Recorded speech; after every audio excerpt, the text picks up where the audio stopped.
Any red flags that we should avoid when building our brand story? Well, again, the biggest red flag is it's not about you, right? Right. Remember who the hero is. Remember who it is that you're trying to serve and help along. That's really the biggest, I think, the biggest red flag.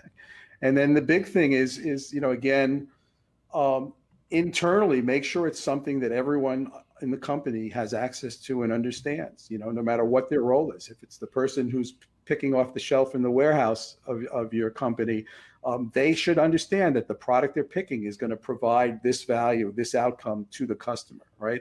And that gives everyone a sense of pride and a sense of purpose, and that ties into having a great culture at your company as well. What if you get resistance? People just aren't buying in. Resistance from whom? From someone on your team? Yeah. If you have fun with it and you do it right, it'd be hard to get resistance because it's kind of a fun exercise. You're reading a story.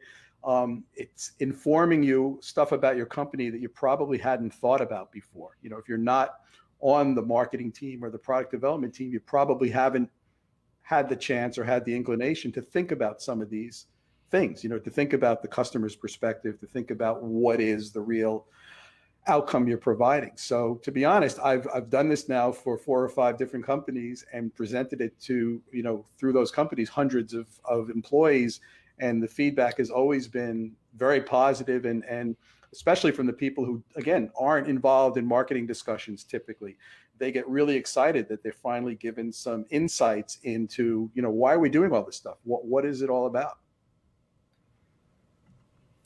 Okay, so I'm going to put you on the spot a bit, and I hope we can do this in a few minutes. Sure. But do we have a step by step what we have to do? Is there 5 steps? Is there 6 steps? Is there something that you can lay out? And maybe what we'll do is we'll post this later on social media, but like 5 steps to building a great brand story. Whoa. Yeah, well, Here's I my think, coffee. whoops. The first step, of course, is to really develop and understand what's that North Star, right? Mm-hmm. And understand that. Then you think about the hero's journey, right? And again, as I mentioned in Donald Miller's book, Building a Story Brand, he actually has a template that you can follow where he breaks down that hero's journey into 7 or 8 steps. And you go through that template and ask yourself, who's the hero? It's our customer. You define your customer. Who's the villain, right? Well, the villain is the embodiment of the problems and obstacles and challenges that your customer has. So again, you look at the world from the point of view of your customer and you kind of define